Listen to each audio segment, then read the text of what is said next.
Gracias por dejarnos entrar hasta la comodidad de su casa. Usted está en la noticia profética al día. Soy su anfitrión, Alfredo Alegría. Y como siempre, estamos aquí para comentar la noticia, dándole un toque profético. Encontramos comentarios a lo largo y lo ancho de toda la internet y existen diferentes formas de ver las cosas. Por esa razón nosotros estamos comentando la noticia en este día. Cuando dice Obama cambió la historia, será el primer presidente negro de Estados Unidos. Esto salió el 5 de noviembre del año 2008 y dice de la siguiente manera: el senador Barack Obama ya se ha asegurado un lugar dentro de la historia, ser el primer presidente negro de los Estados Unidos, portador de un mensaje de cambio que resonó en todo el planeta. El candidato demócrata de 47 años logró una victoria abrumadora sobre su rival republicano John McCain, que a las 2:20 aceptó su derrota y felicitó a Obama, al que llamó por teléfono. El pueblo habló y habló claramente, dijo McCain en un acto en Phoenix. Destacó además que un afroamericano llegará a la Casa Blanca. El senador demócrata reemplazará el 20 de enero al impopular George W. Bush y se hará cargo de un país involucrado en 2 guerras. Además, golpeado por un huracán financiero que lo dejó en las puertas de la recesión, la economía fue, de hecho, la mayor preocupación de los votantes, según expresaron ayer los sondeos en boca de urna. Para guiar a los Estados Unidos en uno de los momentos más delicados de la historia, Obama podría contar con un arma decisiva, un Congreso dominado sin límites por los demócratas. Esta noticia corrió por lanación.com a Argentina. Han habido muchos comentarios al respecto y es acerca de ello que nosotros queremos hablar en este día. Para poder llegar a profundizarnos y llegar hasta lo que es el primer jinete, necesitamos explicar un poco lo que son los 7 sellos. Los 7 sellos nos presentan una serie de hechos que se dan en el cielo. Estos tienen profundas repercusiones cósmicas de gran alcance en nuestro planeta. Juan está en el Espíritu, viendo una grandiosa revelación y está siendo ministrado por los ángeles de Dios que paso a paso traen ante Juan un resumen profético de los hechos finales que acontecerán en el mundo. Después de recibir directamente un mensaje para las 7 iglesias por boca del Señor Jesucristo, Juan ve el cielo abierto.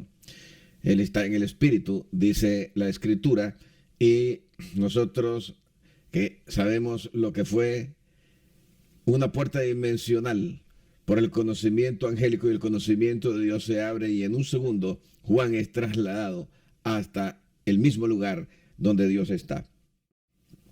Y dice la Biblia literalmente en Apocalipsis capítulo 4 en el versículo 2.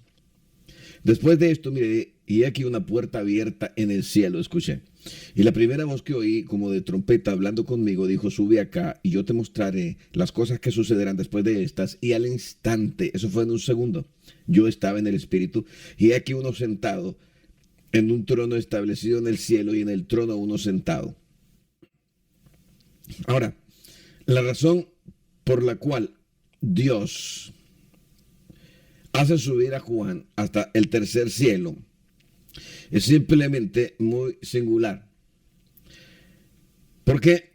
Porque Dios decide abrir el plano celestial, que es un plano sublime, una revelación para ser captada. Así que Dios decide sacar a Juan del plano terrenal para subirlo al plano espiritual, y al subir al plano espiritual, Juan ve allí a 24 ancianos y a 7 lámparas que son el Espíritu Santo, llamado aquí los 7 Espíritus de Dios. Apocalipsis 4, versículo 4 y 5 dice: y alrededor del trono 24 tronos, y vi sentados en los tronos a 24 ancianos vestidos de ropas blancas con coronas de oro en sus cabezas. Y del trono salían relámpagos y truenos y voces, y delante del trono ardían 7 lámparas de fuego, las cuales son los 7 Espíritus de Dios enviados por toda la tierra. Así, entonces, encontramos a 4 seres de extraña apariencia, con 6 alas cada uno, diferente el uno del otro. Tenían apariencia de animales y uno de ellos cara de hombre, en profunda adoración a Dios.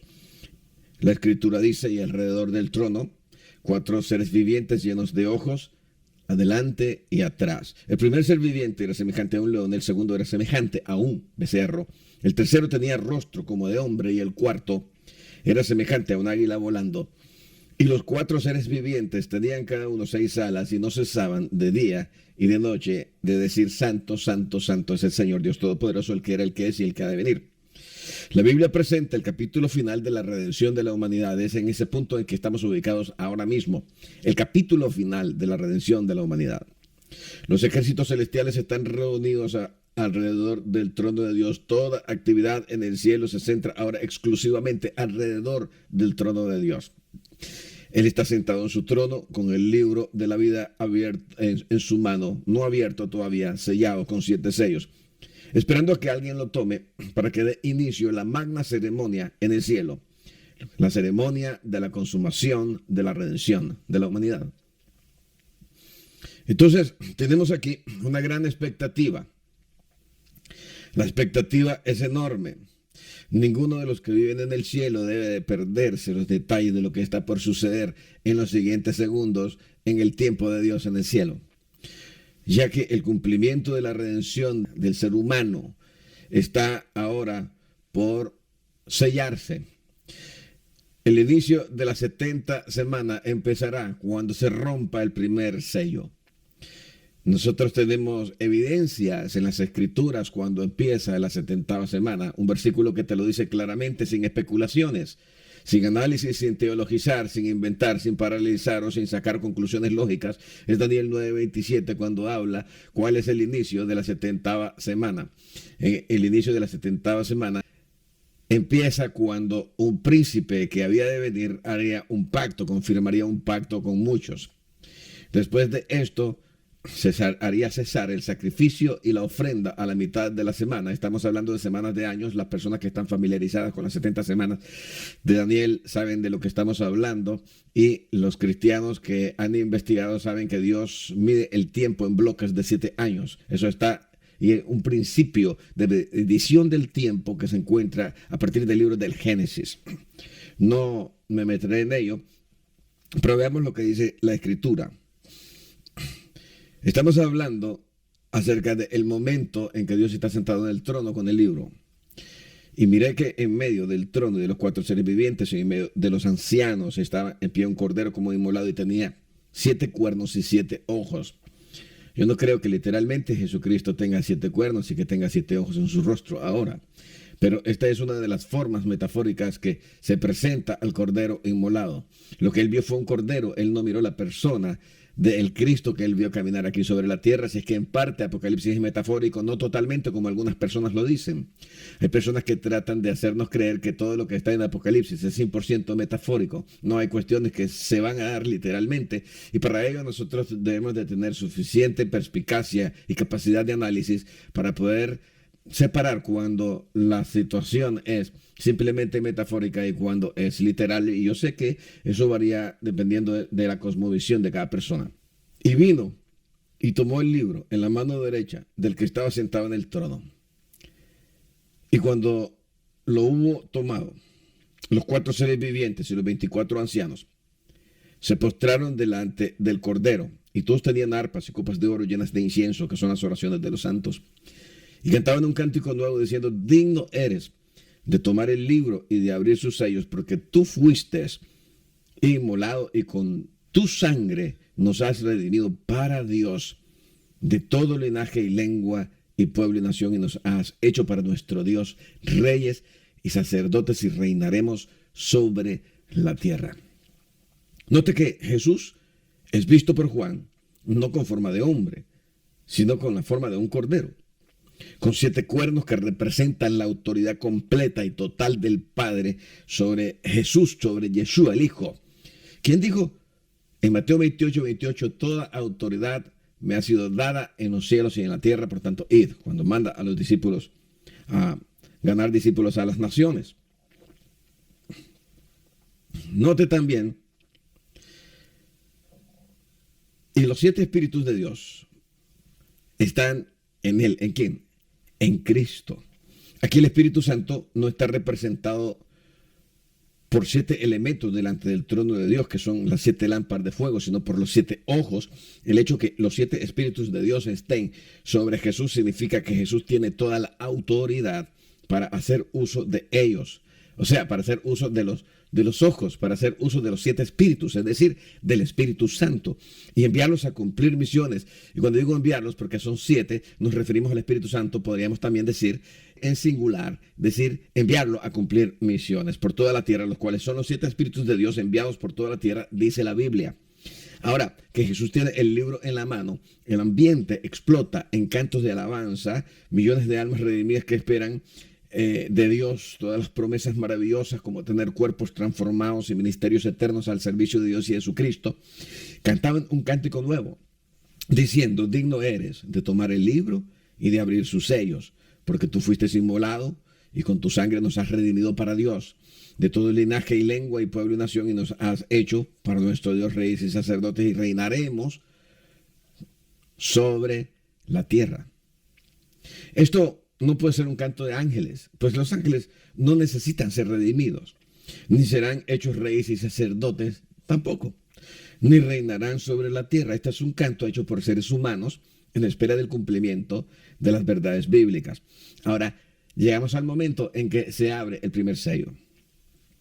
Apocalipsis 6:1 dice: vi cuando el Cordero abrió uno de los sellos, y oí a uno de los 4 seres vivientes. La revelación ahora viene de los seres vivientes que están alrededor del trono de Dios. Hablamos de esos 4 seres.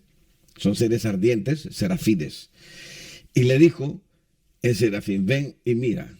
Y miré aquí un caballo blanco, y el que lo montaba tenía un arco, y le fue dada una corona, y salió venciendo para vencer. Ahora, el efecto causado por los 4 primeros sellos, escúchame, fueron mostrados a Juan por los 4 querubines. Si usted lee las escrituras, usted se va a dar cuenta de eso. Usted posiblemente la tiene en mano, usted debe de leerla. Ahora, al romper el primer sello en el cielo, algo sucede aquí en la tierra. Esos son elementos que están sucediendo allá en el cielo de Dios, donde ningún hombre puede llegar. Pero aquí en la tierra está habiendo una repercusión en el mundo político del planeta Tierra. Ahora, el consenso general de la interpretación profética está de acuerdo que este jinete que aparece cuando se rompe el primer sello no es Jesucristo. Las características de ambos jinetes, porque hay 2 jinetes que aparecen cabalgando sobre caballos blancos en Apocalipsis, son diferentes.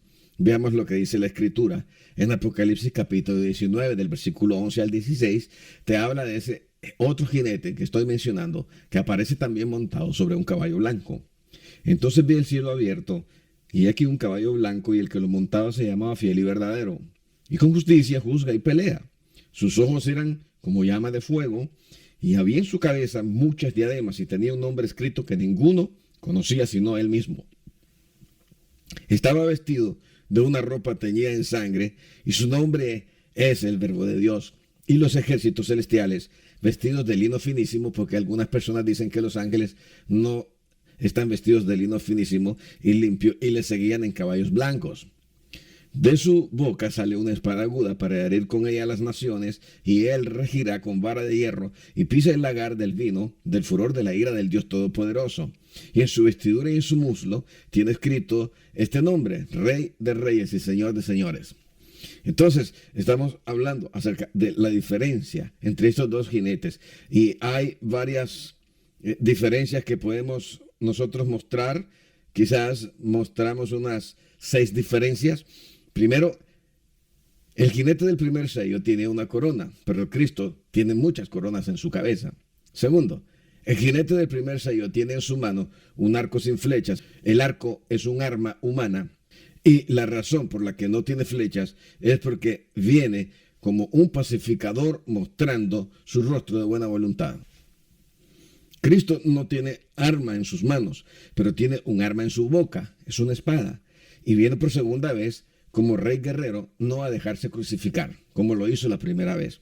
Tercero, el primer jinete, el jinete del primer sello, no tiene nombre, pero Cristo tiene 3 nombres. Uno secreto, que solamente él conoce.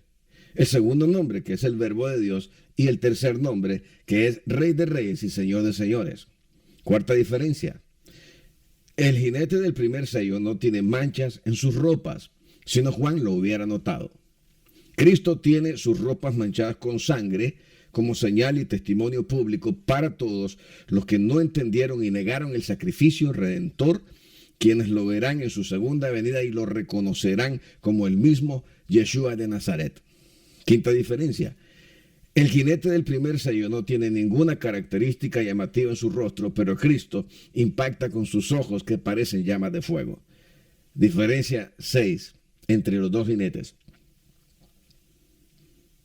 El primer jinete del primer sello no aparece seguido por nadie más que por los otros jinetes que traen desgracias para la humanidad. En cambio, Cristo es seguido por los ejércitos celestiales, vestidos de lino fino y resplandeciente el día de su segunda venida, para derrotar al anticristo sistema y su hombre, como también a los ejércitos del mundo liderados por el anticristo hombre.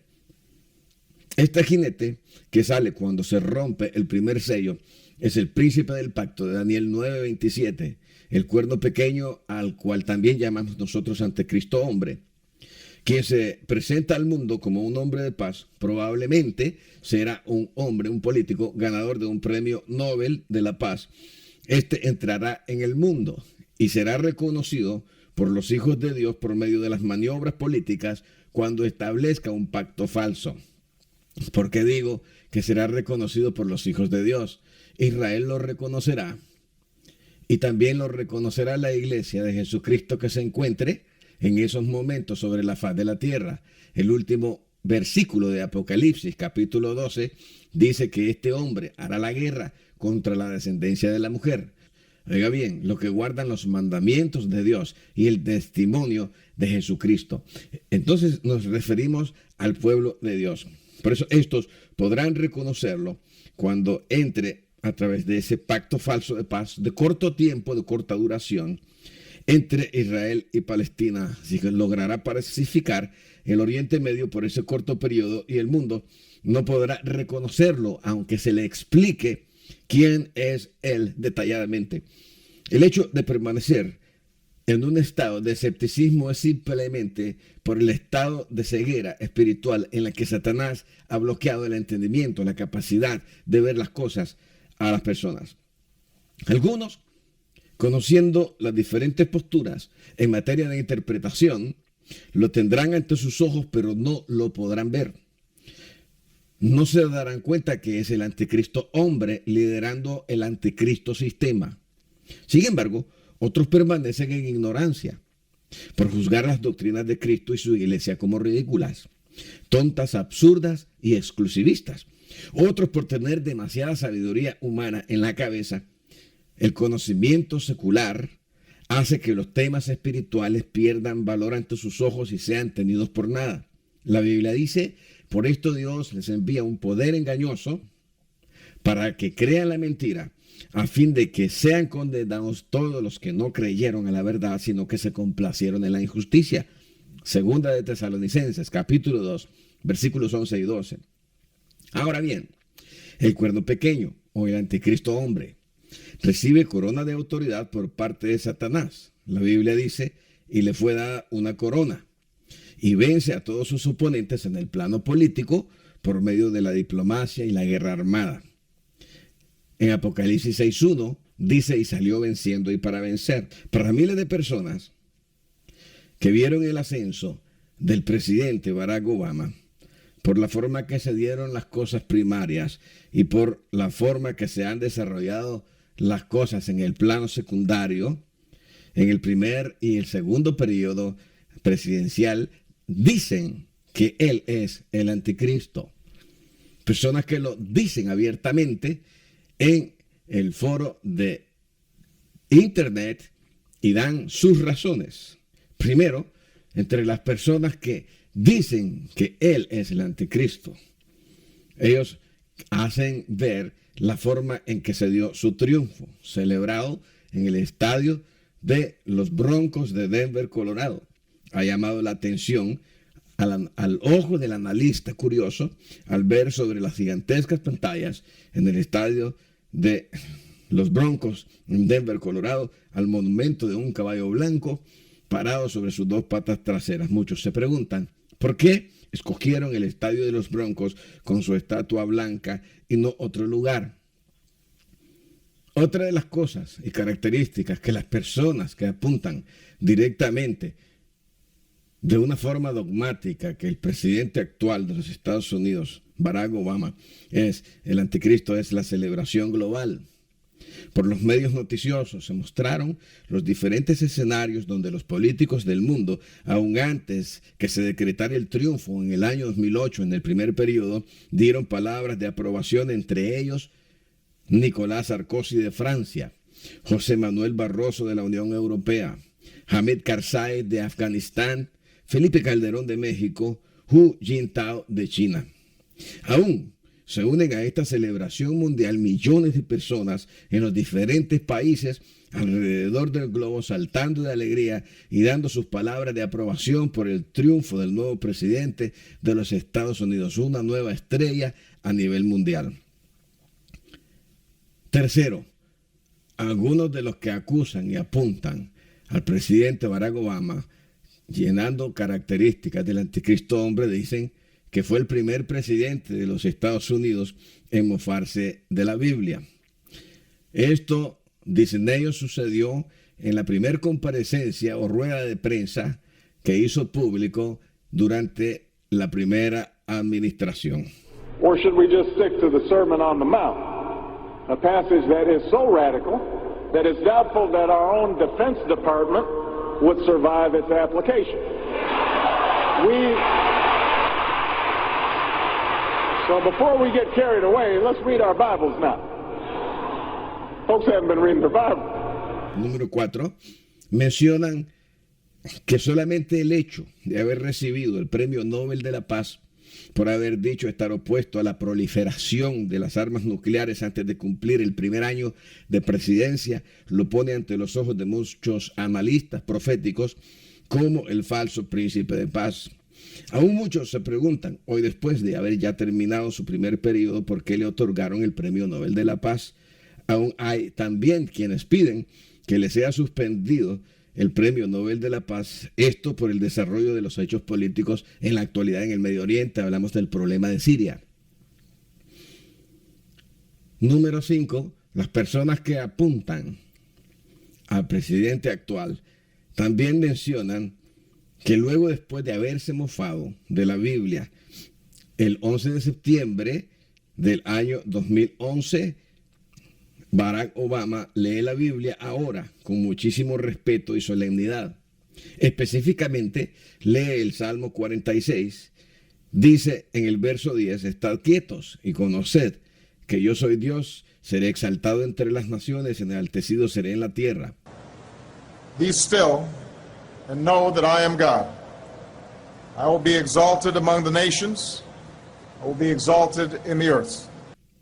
Ahora, estas personas que apuntan directamente a la personalidad de este famoso político, dicen que por ser miembro de la logia masónica, como un alto porcentaje de personas importantes del país, se conoce que los masones son expertos en hablar de forma enigmática. ¿Por qué ahora el presidente de los Estados Unidos lee tan respetuosamente la Biblia? Aún más se preguntan por qué escogieron el Salmo 46 y no otro salmo, ya que hay muchos salmos inspiradores, y porque en dicho video el expresidente George Bush gesticula nerviosamente después de haber oído a su homólogo leer estos últimos versículos en las tomas noticiosas que aparecen en la net. El ojo crítico es muy perspicaz y rápido. Estas personas apuntan directamente al presidente. Muchos han hecho esto a través de la historia, pero ha resultado que no han sido. No sabemos en este caso todavía, porque las cosas no permanecen muy claras, pero apuntan todavía a otras observaciones más, como por ejemplo el uso de un escenario de plataforma muy parecido al altar de Pérgamo, o el trono de Satanás. Esto sucede en la Convención Demócrata del año 2002 en la ciudad de Charlotte, Carolina del Norte, donde la principal estrella política evidentemente fue la aparición del actual presidente de los Estados Unidos, Barack Obama. Característica o punto número 7 que hacen resaltar todas estas personas, estas investigaciones acerca de lo que la gente dice actualmente, las tuvimos que hacer de diferentes lugares. El casamiento de los homosexuales. Siguen sumando estas personas el apoyo a la comunidad homosexual que desembocó en la aprobación al casamiento homogéneo entre hombre-hombre y mujer-mujer. Barack Obama dijo, dicen estos analistas críticos, no solo creo que es correcto y justo, sino consistente con nuestra Constitución reconocer a las parejas del mismo sexo, indicó Obama en entrevista con la cadena Telemundo. Eso no significa que todos tienen que estar de acuerdo desde el punto de vista religioso, pero sí es importante recordar que todos deben ser iguales ante la ley, añadió el mandatario. Una chispa que se extiende hoy por el mundo entero, por medio del cual se desencadena en muchos países el cambio de las leyes constitucionales que dan libertad para extender licencias de matrimonio a la comunidad homosexual en el mundo, contrario a las leyes establecidas por Dios manifestadas en la Biblia. De ahí que se vea esto como un cumplimiento profético de la Biblia, porque la Biblia dice, porque ya está en acción el misterio de la iniquidad. Solo que hay quien al presente lo detiene hasta que él a su vez se ha quitado de en medio. Iniquidad es injusticia, lo ilegal en acción, la maldad en su máxima expresión. Lo que nunca había sucedido, dicen los críticos de hoy sí está sucediendo. Y hay quienes se preguntan, ¿todavía esperan ver más inmoralidades en la sociedad? Los retenedores de la moralidad fueron pulverizados por las leyes humanas. Hemos llegado al fondo del barril, al callejón sin salida. Análisis número 8. El significado de su nombre. Estamos hablando de conclusiones que los analistas de la profecía han llegado en el afán de descubrir lo encubierto. Algunos dicen que el nombre Barack Obama lleva consigo un mensaje encubierto por su significado. Alguien descubre que en Lucas 10:18 Jesús dijo, y les dijo, veía a Satanás caer del cielo como un rayo. La palabra Barak en el diccionario Strong, referencia a 1300, significa, y la palabra en hebreo Barak, significa relámpago. Por analogía, un destello, concretamente una espada reluciente, relámpago, reluciente, relumbrante, relumbrar, pulida con el resplandor, resplandor.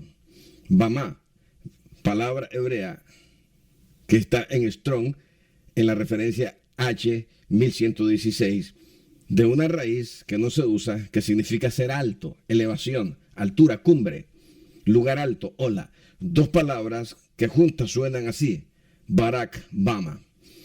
Entonces los analistas dicen que el nombre de Barack Obama está revelado en la Biblia.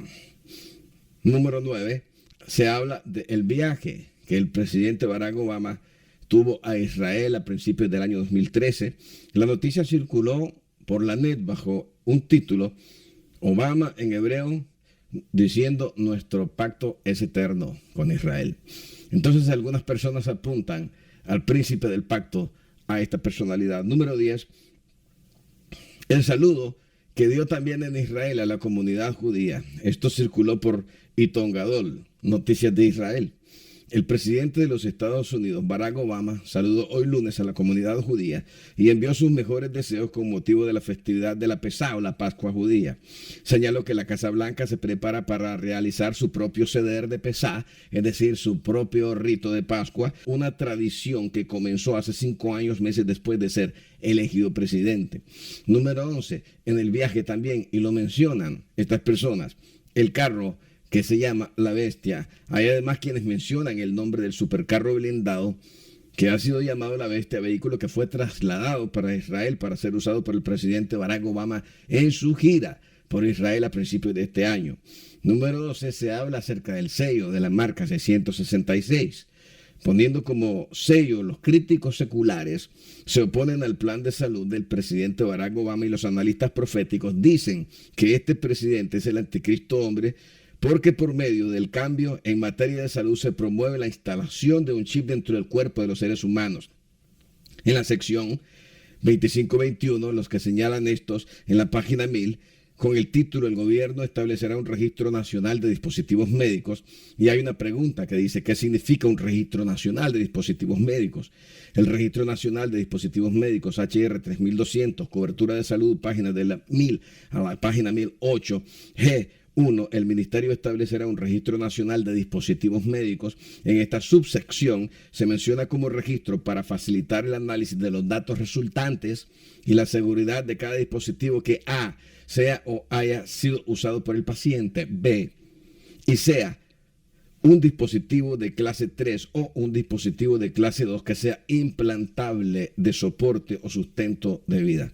Luego en la página 1004 se describe lo que significa el término datos usado en el párrafo 1, sección B.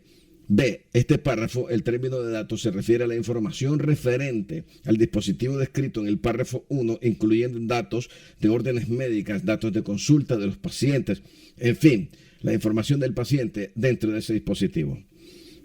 Ahora bien, esta noticia fue dada o se encuentra en el fda.gov. Se trata de una herramienta de control masivo identificada como la marca de la bestia en Apocalipsis capítulo 13, por medio del cual el sistema bestia gobernará al planeta. La bestia es primeramente un sistema. Ahora, a pesar de que noticias dadas posteriormente niegan que el Obamacare lleve implícito la instalación del temido chip, la gente sigue creyendo que no es así. Pues bien, voy a terminar el análisis de esta profecía. Quiero añadir una cosa más.